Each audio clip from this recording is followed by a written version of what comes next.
Hello, everybody. It is my pleasure today to interview Dr. Wendy Dryden. As most of you know, Dr. Dryden is a prominent REBT practitioner and educator who has written numerous excellent texts on many aspects of the REBT model. And actually, I just finished reading one of his latest books, The Rational Emotive Behavior Therapy Primer, a concise introduction. I thoroughly enjoyed it.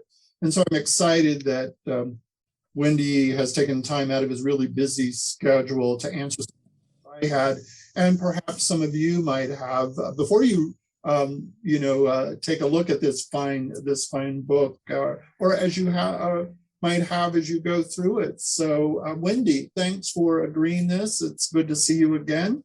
My pleasure, Steve. And so should we just get started in New York City fashion, just jump right into the problem? In true REBT fashion, let's go for it. Let's go. Okay. What do you see as the major additions to this book that may not have appeared in previous books that you've authored, maybe on other primers? What's different about this one? That's a good question, and when you put it to me, I kind of looked at the contents, and I thought, well, I mean, I wouldn't say that it had anything necessarily new or novel, although I do use the up-to-date language that I introduced back in 2014 to replace words like rational and irrational and beliefs. We could talk about that a little later.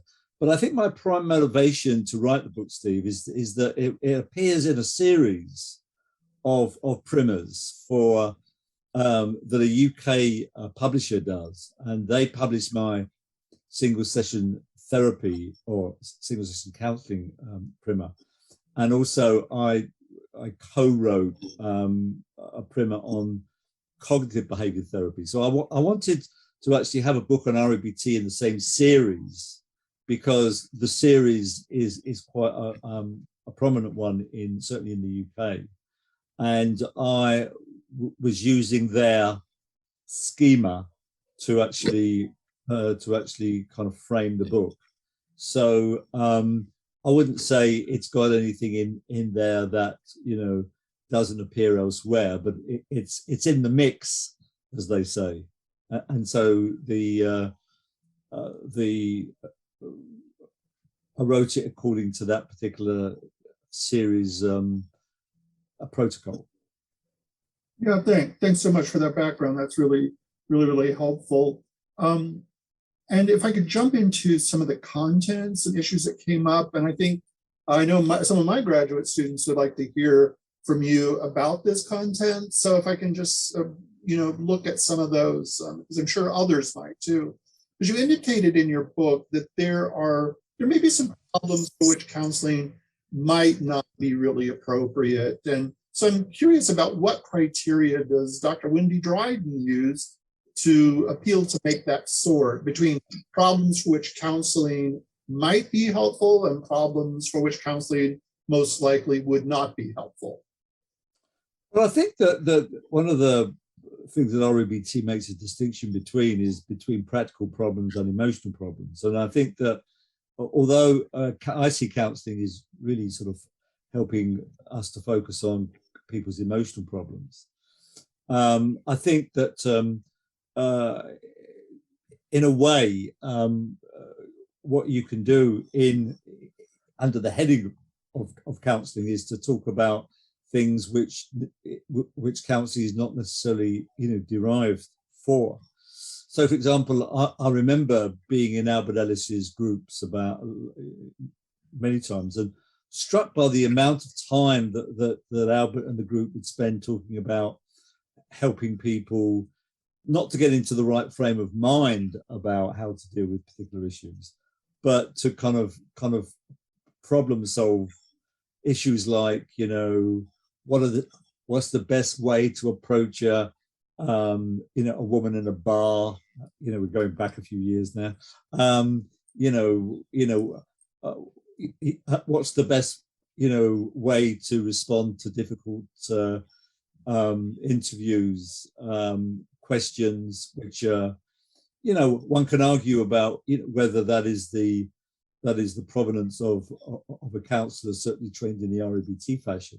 But I think that in a way, we do have to cast our net wide. But I think that REBT is really comes to its own strengths by helping people to get into the right emotional and flexible frame of mind to deal with some of the problems of living, which otherwise they would struggle not only in trying to live with these problems, but under the emotional impact of having a set of rigid and extreme attitudes which they bring to the issues at hand. So I think that we do need to kind of cast a broad net. But I mean, I don't know about you, Steve, but part of my training as a counsellor wasn't what are the best ways to pick up a woman in a bar. I think I must have missed that one. But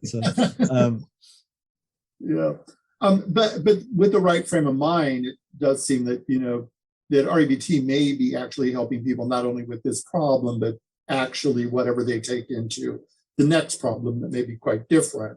Yeah, absolutely. Yeah, I mean the kind of the right frame of mind is really kind of a transferable phenomenon that we're trying to encourage people to actually adopt and to actually utilize. Yeah, thanks. That was helpful. There was another part of the book that I was reading with great curiosity, and I think it's highly relevant to many things that are going on in cultures today. And so I'll just state the question I had. But if a client is a member of a group or a class of individuals who are kind of targets, right, of discrimination, yeah, sex, and all those isms, and is justifiably disturbed about numerous kind of repeated events that they experience related to being a target, right, in a target group, can an REBT therapist help that individual, or do we just acknowledge the injustices and sympathize with them? And do we jump into the fray, or do we go and try to change those social issues? Well, I think it's going to be dependent upon what a particular client wants from us. Yeah. But I think I would maybe. You talk about justifiably disturbed, and I would say understandably disturbed rather than justifiably disturbed. So, because I think one of the things that REBT does have to offer is in the spirit of people like Martin Luther King and Gandhi. I think what they were kind of promoting would be how to respond in a non-violent way. But in order to do that, I think again you have to be in a healthy frame of mind. So I think that in REBT we would certainly kind of recognize that the all the issues that you actually mentioned are wrong, bad, and in an ideal universe would not exist, but in this universe does, and that what is the best frame of mind that we need to be in as people to kind of to tackle that. If I am the victim of anti-Semitic abuse, do I want to be in an unhealthy angry frame of mind in dealing with that? Now you could say I would be understandably angry, but right. I don't think I would really serve myself very well in terms of my behavior in actually dealing with it. So I think that, what we want to do in REBT is to really encourage people to be passionately negative, but without being disturbed over life's great injustices and repeated abuses. Because, otherwise, what's the alternative? Which is you've still got those events, but now you're disturbed about it. And does disturbance lead to profound social change, or does it lead more likely to chaos? That's an interesting thing to debate. But I think that, as counselors, our job is to prepare people to actually deal with these injustices in as healthy a way as they are able to at any given point in time. Yeah, can you help clarify something? Because some people might hear that and go, well, if REBT kind of helps individuals develop kind of unconditional acceptance of the world and others, etc., that we are asking them to go along with those injustices.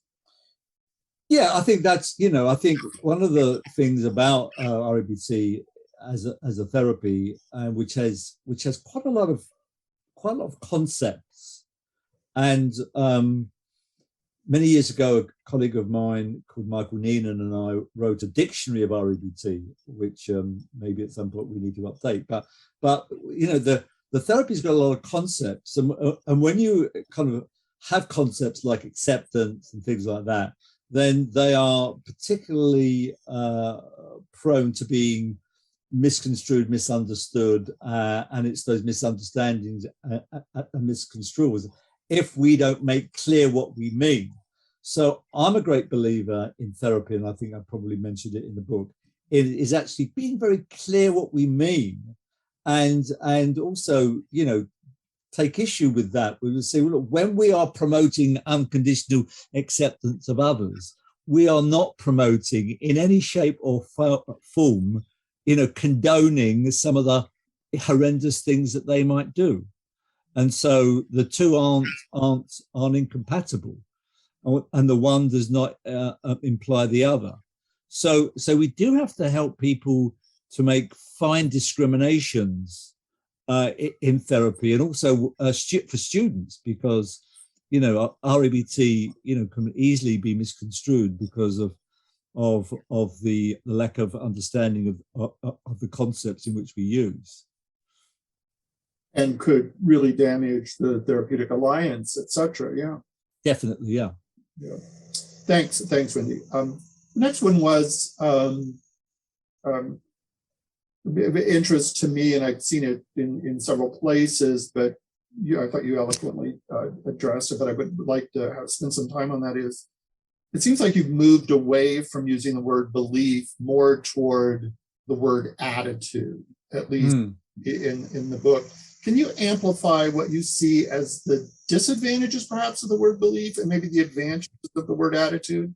Yeah, I mean, the word belief, I think that in a way, I think the word belief has been used by Ellis, by others, because it begins with the letter B. Yeah. And so you've got ABC, and so it's very easy to kind of use the word belief because it is a cognitive process, and but I think some of the problems with the word belief is one that it is often used when describing a person's inference or interpretation. So if I say, for example, I believe that Dr. Johnson has got me on his webcast to make fun of me, parenthetically, I don't, but if I say that, I'm not using the term belief as we use it in REBT terms. I'm using the term belief as an interpretation or an inference. And also, if I talk about whether I believe in God or not, am I a believer? Then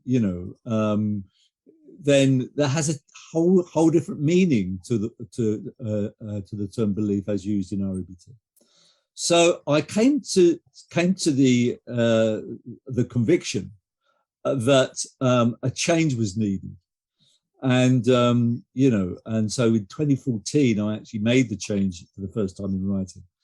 I made the case for the term attitude. Now, attitude, if you look at definitions of attitude, it's more looking at somebody's evaluative stance towards something. And I think that much more accurately captures the meaning that Albert Ellis had for the term, what he called belief. So my good friend, Dr. Walter Matweychuk, because I was looking around for something that starts with a B, because, you know, as you know, Steve, attitude starts with A, and I was no way going to advocate a new AAC framework. You know, that would be too confusing. So I was looking around for an adjective that would go along with attitude, and Walter suggested the word basic, BASIC, because a basic attitude is the attitude that is at the base of somebody's emotional and behavioral reaction to an adversity at A. So formally, I would say that the ABC is A stands for adversity, B stands for basic attitude, and C stands for the consequence of holding that basic attitude. Now, less formally in the book, I think I have a footnote that says, please bear in mind that henceforth I'm going to be talking about attitude because it gets a bit repetitive and long-winded if I'm going to use the term kind of basic attitude. But I think that you know, and so that was one of the, well, some reasons why I wanted to change the wording, because I just felt that students in particular got really confused about what the term belief really meant. And so I wanted to bring about a change. Now, having said that, all I'm saying is this is what I am doing. This is what I am doing in my writings. I'm not even recommending that other people do it, because I think in REBT, you know, we don't have to have, you know, an agreed and enforced, you know, terminology. But I think it is important for writers and therapists to be comfortable with the terms that they use. And I had become increasingly uncomfortable with the term belief and also with the terms rational and irrational. So I dropped them, which I think is my prerogative. There you go. There you go. I really like it too, but I need to thank you and Walter, because I didn't know about basic attitude. So I'm going, how do I keep to that ABC theme? So I was going to go, well, big attitude. Then. Big attitude, yeah. Big up attitude, yeah. Yeah, big. So, but the basic attitude is wonderful. And I, you know, it's really interesting because I do teach sometimes a lot of seminarians, and we're constantly having to flip between belief one, belief two, you know, and all of the. It just gets so darn complicated, and so this. Yeah. Much more straightforward. Is it an inferential belief or an evaluative belief? And yeah. The other one, maybe related to terminology, is I noticed that you also moved away from designating attitudes and beliefs as rational or irrational toward flexible and non-extreme versus rigid and extreme, right? Yeah. And that due to kind of a significant cultural shift that's occurred in recent history, or historically has kind of rational, irrational always been kind of problematic for clients? I think it has always been problematic, and I think if you say somebody is holding an irrational belief, although your focus is on the belief, it's still the term irrational. You know, if you ask people what they mean by it, you know, it tends to be somewhat, have a lot of negative connotations, as does the word rational. And I think that's increasing. You know, the idea of rational being cool and unemotional, and that's not what we mean by rational belief. Right. So what I decided to do is to really go for the kind of the descriptions, which are, I think, very much aligned with the theory that Albert introduced and actually promoted, and that is that there are, that at its core, emotional disturbance stems from a process that I have called rigid. Some people might want to call it absolutistic, and that from that rigid core stems a number of attitudes which I have designated extreme, awfulizing, which I now call unbearability attitudes, or previously named discomfort, intolerance attitudes, and attitudes related to evaluations of self, others, and the world. Now, the word flexible is a good antonym to that for a number of reasons. One is it describes very accurately the idea that if you have a desire and you negate the rigid part of it, you are left with flexibility. You're saying, look, I really want Steve Johnson to like me, but sadly, rapidly, he doesn't have to, which is recognizing that I do have a preference, but I'm recognizing that it is flexible, and it accounts for the fact, I accept the fact that, he may not. So I utilize flexible, and the non-extreme attitudes that stem from that, non-awfulizing, bearability attitudes, and the acceptance attitude. But I think also the word flexibility links very nicely to what people in other spheres, related and unrelated spheres, have started talking about, called a flexible mindset. Mm-hmm. And so the word flexibility, and I know that Steve Hayes talks about psychological flexibility. I talk about attitudinal flexibility, because that's what I'm talking about. So I think the word flexibility is much more acceptable to the term rational to people. And look, I think that we, given communicators, yes, we could take the hard line and say, look, this is what REBT is known as irrational beliefs, and that's the way it was. It was good enough for Ellis, it's good enough for us. Look, I think that we've got two audiences that we're addressing. One is our client audience, and also a professional audience, our colleagues. We don't exist in a vacuum. We do interact with other CBT and non-CBT, fields. And I think if we can make our theory true to the theory but attractive in language, why not do that? Yeah, absolutely. The next point, Wendy, I was really excited to see in the book, and it was something I thought that maybe we need to talk about more, generally within the REBT community. And I really enjoyed the section on working alliance. Yeah. And I often inherit some graduate students, great graduate students, who've learned that the outcome of therapy, more common factors stuff, right? That the outcome of therapy, they say, is all about the therapeutic alliance, which I find to be kind of too general or abstract, that word, a therapeutic alliance. And in your book, what do you see as the important factors that comprise a good therapeutic alliance, and how does REBT reflect or not reflect those factors? Well, I mean, I think that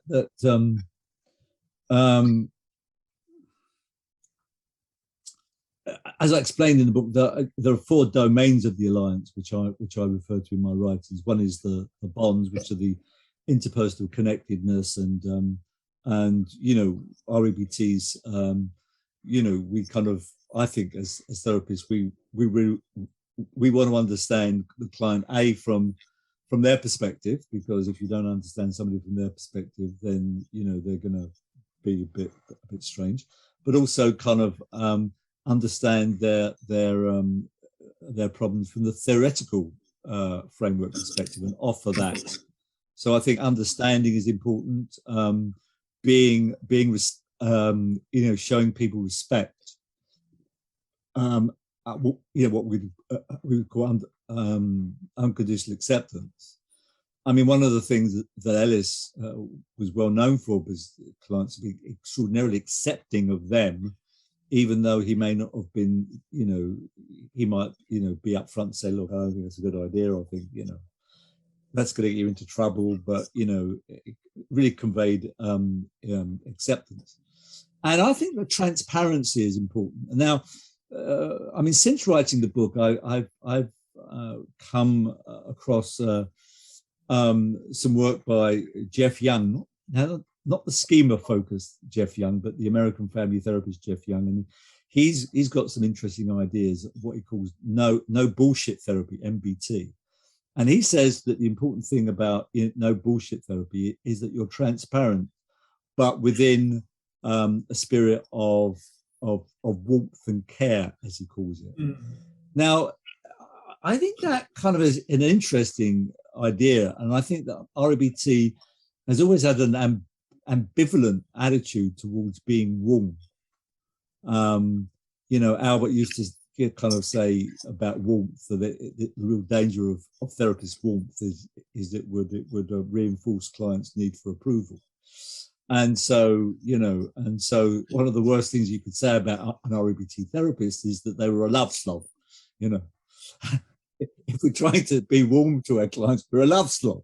Yeah. So I don't go along with that. I think REBT does marry being upfront with warmth and care, and I think it's a good no bullshit therapy, actually, an example of what kind of Jeff Young talks about.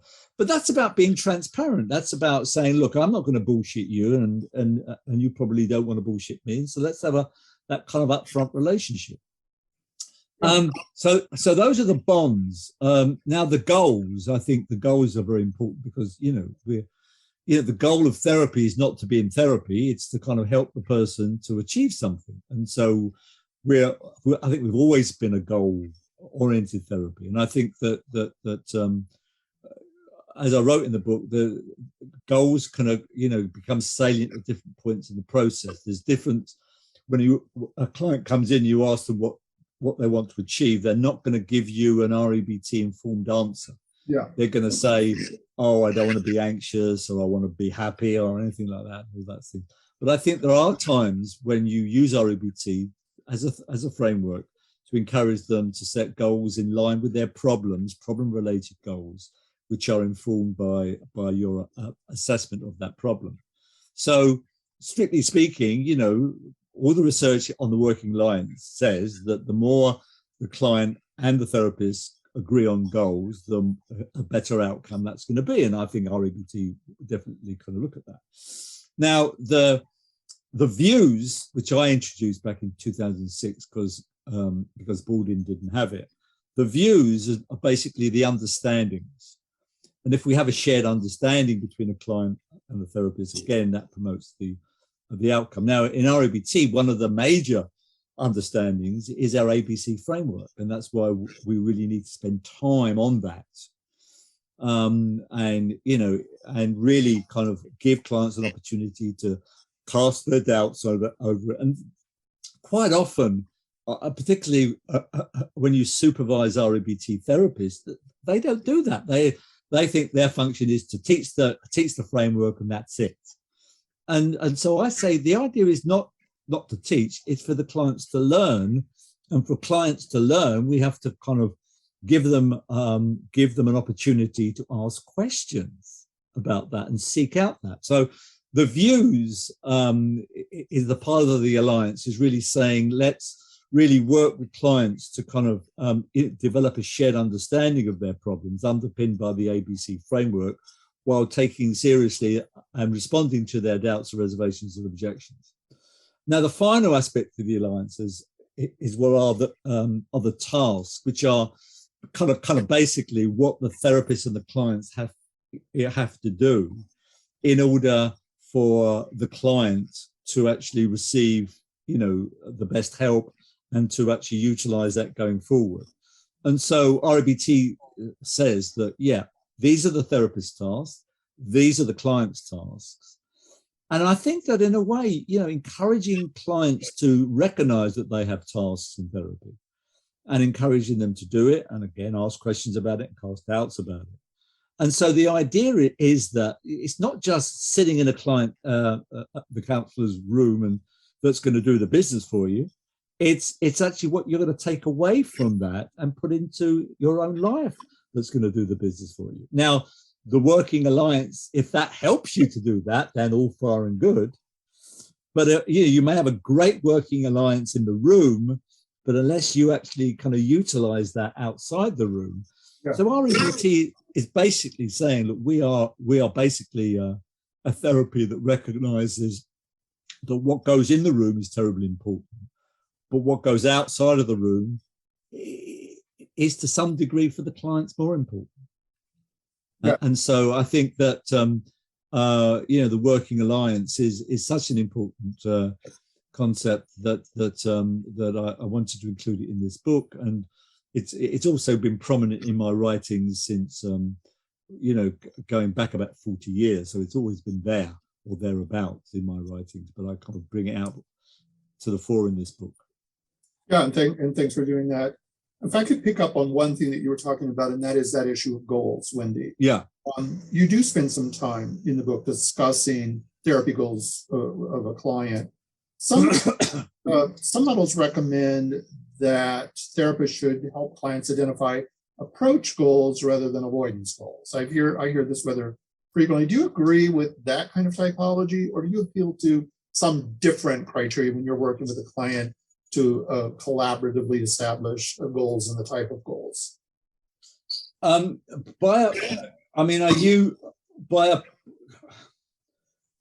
was, when you sent me that, set of questions, I felt, well, I must ask Steve what is meant by those terms so I can really comment accurately on them. So can I invite you, Steve, to kind of say a little bit more about that distinction? Yeah, approach goal would be that you are trying to attain something, where an avoidance goal would be you're trying to avoid something. Like approach goal, I want to be able to talk to someone I would typically avoid, right? Where avoidance goal is that I want to avoid making mistakes in my conversation. Yeah, well, I mean, I think obviously, I think probably, like most REBT and cognitive behavior therapists, we're more comfortable in working towards, goals that we can see and are clear. And, if you take Maxi Maltzby's test, can you see it on a video tape, and can you hear it on the audio track? And so it's difficult to kind of have that with avoidance goals. But in a way, if you say, if somebody says, look, I want to minimize the mistakes that I might make in a presentation, I think that's fine. But I mean, as long as, I think the dangers there is that, then you get into the idea of, therefore, I'll eradicate them, which is, not humanly possible. So, yeah, I mean, I think that encouraging clients to minimize, mistakes and errors is fine. But, it's much easier to see approach goals than to see something which, is the absence of a negative is harder to see than the presence of a positive. So I think cognitive behavior therapists, which REBT therapists are part of that, are more comfortable with that. But I wouldn't rule out sort of kind of recognizing that, yes, if you make a chart and you might say, well, okay, I made 10 mistakes in this one, and I made 8 mistakes, so I'm going in the right direction. That's fine. So I might use like a frequency count on that one. I wouldn't go against that. But I think you have to be careful, because avoidance goals, I think, more likely to be based on disturbance than approach goals are. Yeah. And so I would say, if you're going to work with avoidance goals, work from a position of non-disturbance as a way of actually kind of, promoting that. Yeah. Okay. One that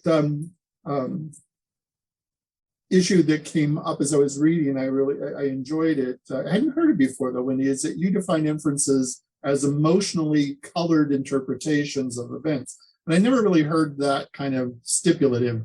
I don't know if you would call that a definition, but it was a term, right? Yeah. I mean, what I mean by that is that, if you're working with somebody to find out the adversity, which is, most often an inference.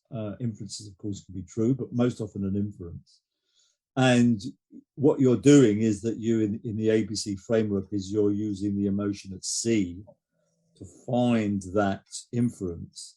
Then, I would say that what you're looking is for an inference that is colored by the emotion of anxiety.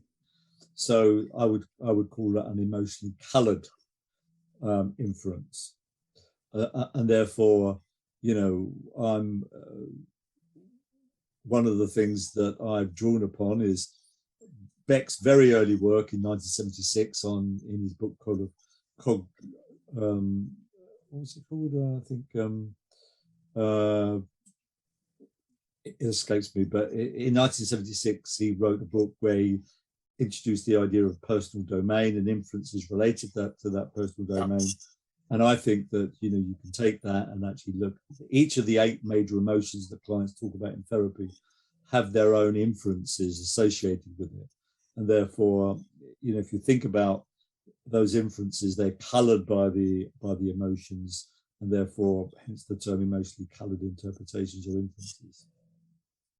And I was having fun with that concept and going, well, does that mean that we could have behavior colored interpretations too?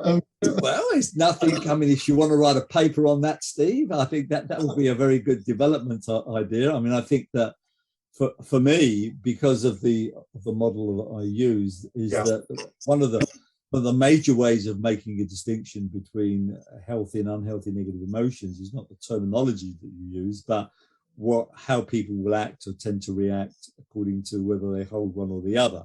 So if you have anger, for example, if the person is saying, well, when I was angry, I felt like tearing the guy's head off, then, I suppose you could say, well, that was a behavioral. And so what's the inference that the person was making when they were wanting to tear the guy's head off?